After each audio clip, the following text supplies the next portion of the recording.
Hai, salam Bapak Mama, Saudara semua yang dikasihi Tuhan. Selamat bertemu kembali dalam kasih dan penyertaan daripada Tuhan. Kita semua bersyukur pada Tuhan. Hari ini kita semua masih diberikan kesempatan untuk menikmati dengan penuh rasa sukacita, dengan penuh rasa bahagia. Kita masih diizinkan Tuhan untuk membaca serta merenungkan akan firman Tuhan. Sekarang kita akan membaca serta merenungkan firman Tuhan dari kitab 1 Yohanes pasal 3 ayat 1 hingga ayatnya yang ke-10. 1 Yohanes pasal 3 ayat 1 hingga ayatnya yang ke-10. Namun sebelum itu mari kita satu hati di dalam doa. Kita berdoa. Bapa di dalam surga, Bapa yang kami sembah lewat anak-Mu Yesus Kristus, terima kasih untuk kasih dan cinta Tuhan dalam kehidupan kami. Kami boleh menikmati dan bangun di pagi hari dengan sehat dan nyaman. Kami telah menikmati segala aktivitas kami Tuhan. Kami bersyukur di dalam Tuhan. Pada saat ini juga kami diberikan kesempatan oleh Tuhan untuk membaca, mendengar, serta merenungkan akan firman Tuhan. Kami mohon di dalam Tuhan, Tuhan senantiasa memampukan kami untuk kami melaksanakan apa yang menjadi kehendak Tuhan melalui firman yang kami dengar pada saat ini. Mengampuni salah dan dosa kami Tuhan, di dalam anak-Mu Yesus Kristus kami telah datang dan berdoa. Amin. Bapak, Mama, Saudara yang dikasihi Tuhan, pembacaan kita terambil dari kitab 1 Yohanes pasal 3 ayat 1 hingga ayatnya yang ke-10. Saya akan membacakan bagi kita semua. Ayatnya yang pertama, lihatlah betapa besarnya kasih yang dikaruniakan Bapa kepada kita, sehingga kita disebut anak-anak Allah, dan memang kita adalah anak-anak Allah. Karena itu dunia tidak mengenal kita, sebab dunia tidak mengenal Dia. Saudara-saudaraku yang kekasih, sekarang kita adalah anak-anak Allah, tetapi belum nyata apa keadaan kita kelak. Akan tetapi kita tahu bahwa apabila Kristus menyatakan dirinya, kita akan menjadi sama seperti Dia, sebab kita akan melihat Dia dalam keadaannya yang sebenarnya. Setiap orang yang menaruh pengharapan itu kepadanya menyucikan diri sama seperti Dia yang adalah suci. Setiap orang yang berbuat dosa melanggar juga hukum Allah, sebab dosa ialah pelanggaran hukum Allah. Dan kamu tahu bahwa Ia telah menyatakan dirinya supaya Ia menghapus segala dosa, dan di dalam Dia tidak ada dosa. Karena itu setiap orang yang tetap berada dalam Dia tidak berbuat dosa lagi. Setiap orang yang tetap berbuat dosa tidak melihat dan tidak mengenal Dia. Anak-anakku, janganlah membiarkan seorang pun menyesatkan kamu. Barang siapa yang berbuat kebenaran adalah benar, sama seperti Kristus adalah benar. Barang siapa yang tetap berbuat dosa berasal dari iblis, sebab iblis berbuat dosa dari mulanya. Untuk inilah anak Allah menyatakan dirinya, yaitu supaya Ia membinasakan perbuatan-perbuatan iblis itu. Setiap orang yang lahir dari Allah tidak berbuat dosa lagi, sebab benih ilahi yang tetap ada dalam Dia, dan Ia tidak dapat berbuat dosa karena lahir dari Allah. Inilah tandanya anak-anak Allah dan anak-anak iblis. Setiap orang yang tidak berbuat kebenaran tidak berasal dari Allah. Demikian juga barang siapa yang tidak mengasihi saudaranya. Demikian juga akan firman Tuhan yang dikatakan berbahagia adalah setiap kita yang tidak hanya membaca, mendengar, tetapi mau melakukan dalam kehidupan kami satu persatu. Salam Bapak, Mama, Saudara semua yang dikasihi Tuhan.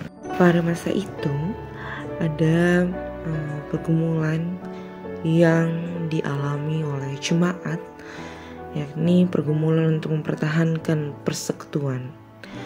Saya rasa pergumulan jemaat pada masa itu dengan pergumulan kita pada masa kini adalah pergumulan yang masih terus dan senantiasa sama, yakni pergumulan untuk mempertahankan persekutuan. Rasul Yohanes memberikan satu penegasan yang cukup jelas bagi kita ketika kita membaca dari ayat 1, ayat 2, ayat 3 hingga penjelasan tentang pelanggaran di ayatnya yang keempat, dan bagaimana kalau kita melakukan pelanggaran itu menghasilkan satu dosa yang besar dan menjadikan kita jauh daripada Allah. Itu jelas di ayatnya yang kelima. Dan di ayatnya yang keenam merupakan satu penjelasan kepada kita bahwa dari dosa itu Allah akan membuat kita tidak mengenal akan Dia. Allah akan membuat kita secara tidak langsung tidak mengenal secara sungguh-sungguh siapa itu Allah, walaupun kita adalah anak-anaknya. Bapak saudara yang dikasihi Tuhan, menjaga satu persekutuan adalah sesuatu yang sangat-sangat sulit di tengah perkembangan zaman saat ini. Kenapa saya bilang di tengah perkembangan zaman saat ini? Karena dengan adanya teknologi, dengan adanya perkembangan sosial media, orang-orang semakin individualisme. Orang-orang semakin mementingkan secara khusus kepentingan dirinya sendiri. Mereka bekerja untuk dirinya, lalu menghasilkan untuk dirinya, lalu menghabiskan untuk dirinya. Mereka betul-betul hanya mengonsumsi segala sesuatu yang berurusan dengan dirinya pribadi. Jadi persekutuan itu bukan menjadi hal yang utama. Mereka benar-benar hanya memfokuskan diri bagi dirinya sendiri. Bapak saudara yang dikasihi Tuhan, menjaga satu relasi antara satu dengan yang lain, antara dua orang saja, bagi saya ketika ada sesuatu yang melebihi dari ketumpung diri atau ego itu terlalu besar, akan merusak satu hubungan relasi. Atau salah satu dari kita menganggap bahwa hal ini tidak perlu dibicarakan, hal ini tidak perlu dibincangkan, hal ini tidak perlu didiskusikan. Tentu ada ego di sana. Tentu hal itu menjadi rusak.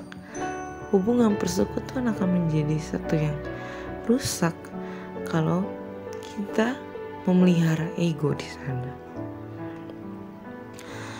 Bapak saudara yang dikasihi Tuhan, walaupun sejak awal kita dinyatakan sebagai anak Allah sampai saat ini, tetapi dosa sudah terkandung dalam diri pribadi kita satu persatu sejak kita lahir. Dosa itu akan menjadi darah daging ketika ketong semua tidak mau secara baik, secara benar mengenal, membaca, belajar tentang bagaimana Allah menyatakan dirinya dalam kehidupan kita. Kita tidak mengembangkan diri kita dalam kehidupan pelayanan kita, dalam kehidupan persekutuan kita. Kita hanya menghabiskan waktu dengan diri kita pribadi lepas pribadi. Di sini Rasul Yohanes mencoba menggambarkan bagaimana iblis itu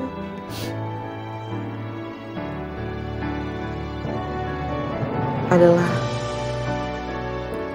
perilaku yang paling dasar, atau bisa dikatakan iblis itu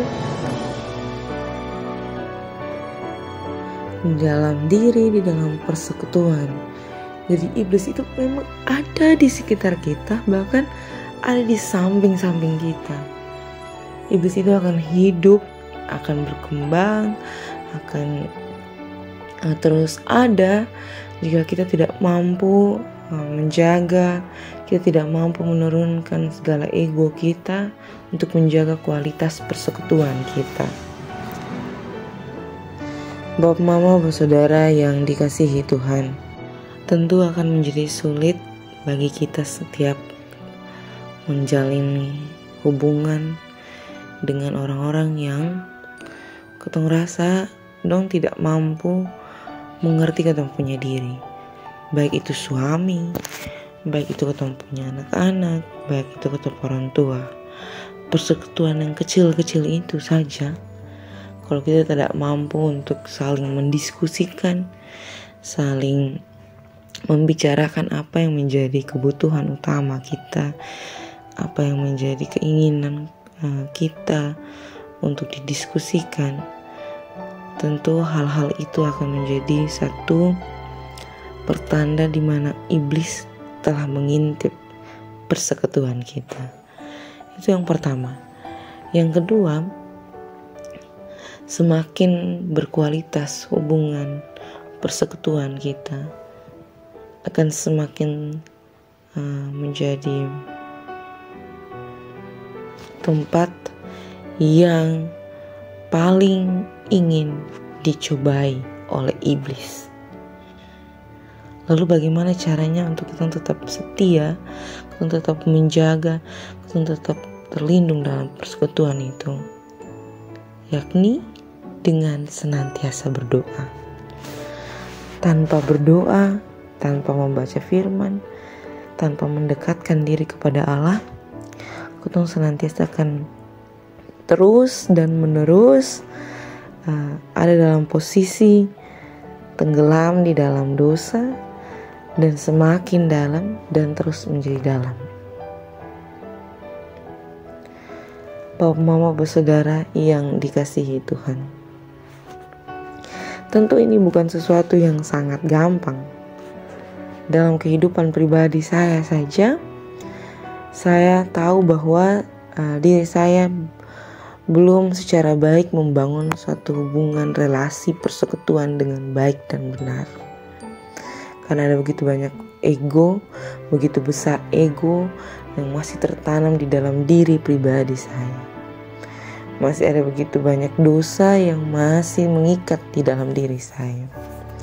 Tetapi hari ini saya dipanggil Tuhan menjadikan diri saya sebagai contoh bahwa saya harus berubah. Saya harus bisa mendiskusikan hal-hal yang saya rasa itu salah, yang saya rasa itu menyinggung, saya rasa itu seharusnya dibicarakan, saya rasa harusnya itu didiskusikan untuk menjaga satu persekutuan. Jadi untuk menjaga satu persekutuan yang kudus, kita harus berkorban. Sama seperti Allah mengorbankan dirinya untuk kita. Allah untuk menjaga ketong punya hubungan ini, dalam lingkaran persekutuannya ketong ini, Allah memberikan dirinya, tubuh dan darahnya untuk mengikat tali persekutuan ketong. Ini bukan sesuatu hal yang main-main. Dia mengikat tali persekutuan kita dengan tubuh dan darahnya. Lalu setiap kita diberikan tanggung jawab untuk menjaga relasi itu. Sekarang menjadi pertanyaan, saya, bapak, mama, dan saudara semua,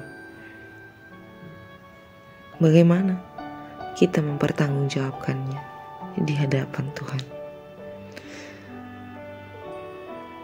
Semoga kita semua tetap dapat berproses bersama-sama dengan Tuhan dan terus menjaga relasi persekutuan kita yang ada di dalam ikatan kasih dan penyertaan Kristus. Selamat menjadi berkat dimanapun kita semua berada. Tuhan Yesus kiranya memberkati kita. Amin. Bapak, mama, bersaudara semua, untuk menutup renungan pada saat ini, saya mohon kita semua menyatukan hati dan pikiran kita di dalam doa. Kita berdoa. Bapa dalam surga, Bapa yang kami sembah lewat anak-Mu Yesus Kristus. Terima kasih Tuhan untuk kasih dan penyertaan Tuhan. Kami membaca, merenungkan akan firman Tuhan. Ajar kami Tuhan untuk menjadi anak-anak Allah yang betul-betul setia menjaga persekutuan kami, yang betul-betul ingat bahwa kasih dan persekutuan ini diikat oleh darah dan tubuh Yesus Kristus. Biarlah kami senantiasa menurunkan ego kami untuk menjalankan persekutuan akan Engkau Tuhan, mengorbankan diri kami untuk tetap ada di dalam satu persekutuan yang kudus di hadapan Allah. Bapa dalam surga, pada saat ini juga kami mendoakan kehidupan rumah tangga, persekutuan rumah tangga kami masing-masing, persekutuan keluarga kami, persekutuan perkuliahan, persekutuan pekerjaan, persekutuan pelayanan kami. Kami taruh dalam tangan dan pengasihan Tuhan. Apapun yang menjadi kekurangan kami Tuhan, kami mohon Tuhan memberkati, Tuhan mencukupkan. Apapun yang menjadi pergumulan kami Tuhan, kami mohon Tuhan memberkati. Setiap kami yang mengalami sakit, duka cita, apapun itu Tuhan, di dalam Tuhan kami mohon Tuhan memberkati, Tuhan melindungi, dan Tuhan mencukupkan. Setiap sukacita yang kami alami, kami mengucapkan banyak limpah syukur kepada Tuhan di hari yang penuh indah dan kasih. Bapa dalam surga, pada saat ini kami juga mendoakan segala aktivitas yang akan kami jalankan pada satu hari ini. Biarlah di tangan dan penyertaan oleh Tuhan kami senantiasa diberkati dan dicukupkan. Selepas dari itu semua Tuhan, kami mendoakan pribadi lepas pribadi kami yang ada dalam pergumulan yang tidak dapat kami bicarakan satu persatu. Di dalam Tuhan kami mohon Tuhan memberkati, mengampuni salah dan dosa kami Tuhan. Di dalam nama Yesus Kristus kami telah datang dan berdoa. Amin. Shalom Bapak, Mama, Saudara semua, selamat menjadi berkat. Tuhan memberkati.